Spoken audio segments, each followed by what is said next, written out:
पहला पाठ प्रेरित चरित 5 वचन 17 से 26। ये सब देखकर प्रधान याजक और उसके सब संगी साथी अर्थात सदूकी संप्रदाय के सदस्य ईर्ष्या से जलने लगे। उन्होंने प्रेरितों को गिरफ्तार कर सरकारी बंदी गृह में डाल दिया, परंतु ईश्वर के दूत ने रात को बंदी गृह के द्वार खोल दिए और प्रेरितों को बाहर ले जाकर यह कहा, जाइए और निडर होकर मंदिर में जनता को इस नव जीवन की पूरी शिक्षा सुनाइए। उन्होंने यह बात मान ली और भोर होते ही वे मंदिर जाकर शिक्षा देने लगे। जब प्रधान याजक और उसके संगी साथी आए तो उन्होंने महासभा अर्थात इजरायली नेताओं की सर्वोच्च परिषद बुलाई और प्रेरितों को ले आने के लिए प्यादों को बंदी गृह भेजा। जब प्यादे वहां पहुंचे तो उन्होंने प्रेरितों को बंदी गृह में नहीं पाया। उन्होंने लौटकर यह समाचार दिया, हमने देखा कि बंदी गृह बड़ी सावधानी से बंद किया हुआ है और पहरेदार फाटकों पर तैनात हैं, किंतु खोलने पर हमें भीतर कोई नहीं मिला।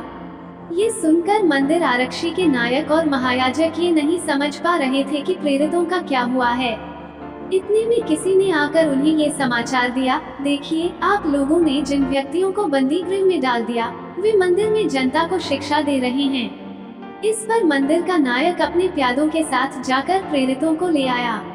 वे प्रेरितों को बलपूर्वक नहीं लाए, क्योंकि वे लोगों से डरते थे कि कहीं हम पर पथराव न करें।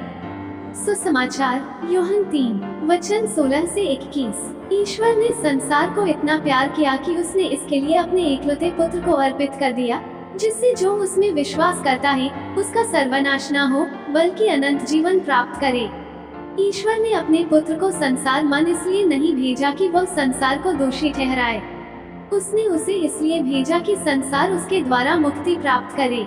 जो पुत्र में विश्वास करता है वह दोषी नहीं ठहराया जाता है, जो विश्वास नहीं करता वह दोषी ठहराया जा चुका है, क्योंकि वह ईश्वर के एकलौते पुत्र के नाम में विश्वास नहीं करता।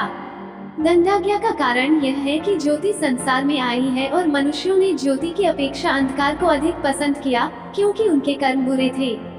जो बुराई करता है वह ज्योति से बैर करता है और ज्योति के पास इसलिए नहीं आता कि कहीं उसके कर्म प्रकट न हो जाएं।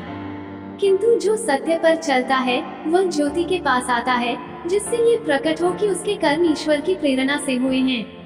मनन चिंतन। प्रभु के कार्य में कितनी भी बाधा क्यों न आ जाए, लेकिन उनका कार्य जारी रहेगा, उसे कोई भी नहीं रोक पाएगा। प्रधान याजक और कुछ सदूकियों ने प्रेरितों का बंदी गृह में अड़लवा दिया। ईश्वर के दूत ने उन्हें रिहा कर निम्रता से पुनर्जीवित प्रभु की शिक्षा का प्रचार करने का आदेश दिया। महायाजक और अन्य लोग इस घटना को समझ नहीं पा रहे थे।